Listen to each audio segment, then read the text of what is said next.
And let's talk about our current situation.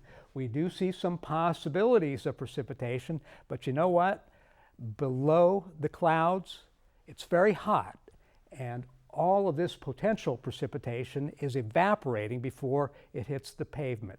Our chances of rain are slim and then maybe just a little bit slimmer. Overnight tonight, lows near 64 degrees, partly cloudy because there are some clouds out there. Winds very light from the southeast at about 5 miles per hour. They will be shifting to completely from the south by tomorrow. Now let's look at tomorrow's day part temperatures. Yes, it's hot. It's going to be hotter.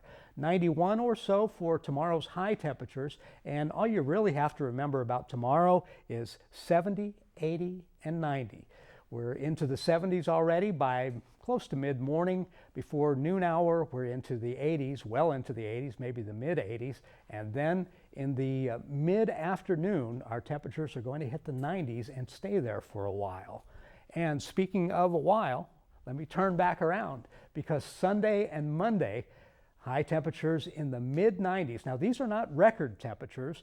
The records were 99 and 99 set on the 14th and the 15th of September in the year 1939. But do we really need a record? The only good thing about this is we have the low humidity. But what's causing these high temperatures? Well, wiggles and wobbles. And, you know, weebles wobble, but they don't fall down. There was that old commercial. Oh, never mind. I'll go into the present tense here. Slow jet stream. This is the jet stream which brings in the warm air from the south, and this is air high above, so it tells you pretty much what's going to happen. And watch the wiggling and wobbling on Saturday, and then moving into Sunday, more wiggling and wobbling, and it might even thin out a little bit. But look at this thing. This warm air coming up from the south with southern winds is going to be with us for a while. How long? We believe maybe by the middle of next week, things will start to cool off a little bit, relatively speaking. What damage could this type of weather do, this prolonged heat?